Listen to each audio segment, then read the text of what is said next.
નમસ્કાર દર્શક મિત્રો, તહેલકા સુપરફાસ્ટ ન્યૂઝમાં હું જીતેન્દ્ર ભાયણી આપનું હાર્દિક સ્વાગત કરું છું। જૂનાગઢ સિટી બી ડિવિઝનના પીએસઆઈ મકવાણાએ આરોપીને માર્યો ઢોરમાર। છેતરપિંડીના ગુનેગારને ઢોરમાર મારતા પીએસઆઈ મકવાણા ખુદ બન્યા આરોપી। આરોપીને પહોંચી ગંભીર ઈજા, જીવન મરણ વચ્ચે ઝોલા ખાતો આરોપી।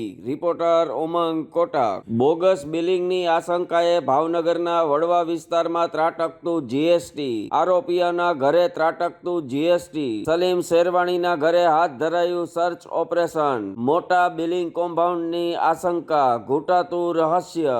રિપોર્ટર ઉમંગ કોટક। અમદાવાદ નવરંગપુરાના હેડ કોન્સ્ટેબલે સર્જ્યો અકસ્માત। નશામાં ચકચૂર હેડ કોન્સ્ટેબલે સર્જ્યો અકસ્માત। ગાડીમાંથી મળ્યો દારૂ, પ્રજા બની બેકાબુ। ટ્રાફિક પોલીસે કબજે કર્યો હેડ કોન્સ્ટેબલને। રિપોર્ટર ઉમંગ કોટક। આસામના ગુવાહાટીમાં કોંગ્રેસની ભારત છોડો ન્યાય યાત્રા દરમિયાન પોલીસ અને કાર્યકરો વચ્ચે થયું ઘર્ષણ। રાહુલ ગાંધી પર કેસ થવાના વર્તાઈ રહ્યા છે એંધાણ। રાહુલના ઈશારે કોંગ્રેસીઓ થયા બેકાબુ, પોલીસે કર્યો બળ પ્રયોગ। રિપોર્ટર ઉમંગ કોટક। વિધાનસભામાં કરાય આંતરરાષ્ટ્રીય બાલિકા દિવસની ઉજવણી। બાલિકા બનશે એક દિવસના સીએમ। આજે ગૃહનું સંચાલન કરશે બાલિકાઓ। નારી શક્તિ જિંદાબાદ। રિપોર્ટર ઉમંગ કોટક। રાજકોટમાં સવન સરફેસ સોસાયટીમાં મનપાની વિવાદાસ્પદ કર્મચારી મહિલા થઈ દ્રશ્યમાન। મનપા કર્મચારી છું કહી રોપ જમાવતી મહિલાનો ઘેરાવ કરતી સ્થાનિક મહિલાઓ। વિવાદિત મહિલાના ઘરે જઈ કર્યા સૂત્રોચ્ચાર।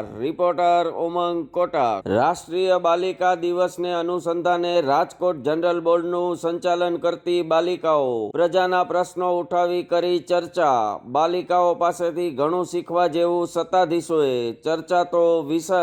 રિપોર્ટર ઉમંગ કોટક। રાહુલ ગાંધી લાજવાને બદલે ગાજ્યા। ભલે ગમે તેટલા કેસ કરે, હું ડરતો નથી જેવા વિધાનો કરતા રાહુલ ગાંધી સિંદરી બળે પણ વળ ન છોડે જેવા હાલ સર્જાયા રાહુલ ગાંધીના। રિપોર્ટર ઉમંગ કોટક। રાજકોટ મનપામાં સ્ટેન્ડિંગ કમિટીની મળી બેઠક। 56 કરોડના વિકાસ કાર્યોને અપાઈ લીલી ઝંડી। કુલ 42 જેટલી મૂકવામાં આવી હતી દરખાસ્તો। સ્ટેન્ડિંગ ચેરમેન જયમીનભાઈ ઠાકરે આપી સંપૂર્ણ વિગતો।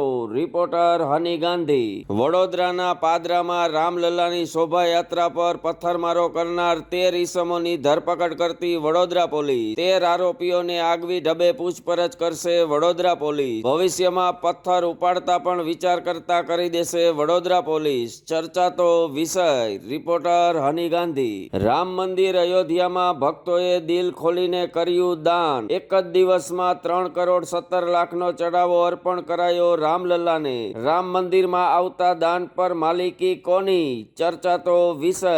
રિપોર્ટર હની ગાંધી।